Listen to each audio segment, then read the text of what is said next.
ఈ ఫోటో చూశారుగా మీరు, బీజేపీతో చేరుతున్న రాఘవ చద్దా. ఇది జరిగే పనేనా? రాఘవ చద్దా గారు బీజేపీలో చేరతాడా అసలు?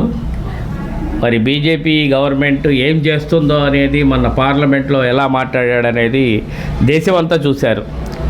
మరి బీజేపీ వాళ్ళేమో ఆయన ఫోటో పెట్టి నమ్మాలి కదా ఎవరైనా. బీజేపీ చేసే పనులన్నీ వాళ్ళ ఎలాంటి పనులు చేస్తున్నారు, పేదవాడిని కానీ ఉన్నవాళ్ళని కానీ ఎంత ఇబ్బంది పెడుతున్నారు, డబ్బు ఎంత లాగేస్తున్నారు జనాల దగ్గర. ఎయిర్పోర్ట్స్ కానీ అయిపోయిందిలే అనుకోబాకండి. ప్రతి ఒక్కళ్ళు అతనికి సపోర్ట్ చేయండి. చేయాల్సిన బాధ్యత మనదే కదా, మన కోసమేగా మాట్లాడింది.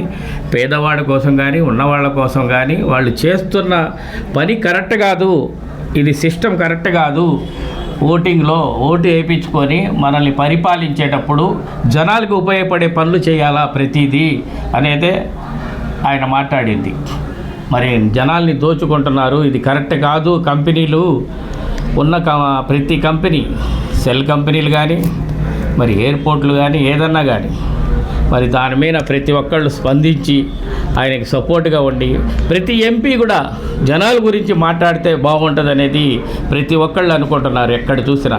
అందుకని ప్రతి ఒక్కళ్ళు స్టూడెంట్స్ కానీ వ్యాపారస్తులు కానీ ప్రతి ఒక్కళ్ళు రైతులు అందరూ రైతుల గురించి కూడా మాట్లాడారు. ప్రతి ఒక్కళ్ళు అతనికి సపోర్ట్ చేయండి. అలాంటి వ్యక్తి కావాలా రాజకీయాల్లో. నెక్స్ట్ సీఎం పోస్ట్కి ఎవరు పనికి వస్తాడు అంటే ఢిల్లీలో అతనే పనికి వస్తాడు అనే పరిస్థితి ఈరోజు ఉంది. అతను సీఎం క్యాండిడేట్గా ఉంటే జనాలందరికీ ఉపయోగపడతాడు, మంచిగా ఉంటాడు అనేది. అందుకనే ఆమ్ ఆద్మీ పార్టీ కూడా అతన్ని సస్పెండ్ చేసింది అనుకుంటున్నారు జనం.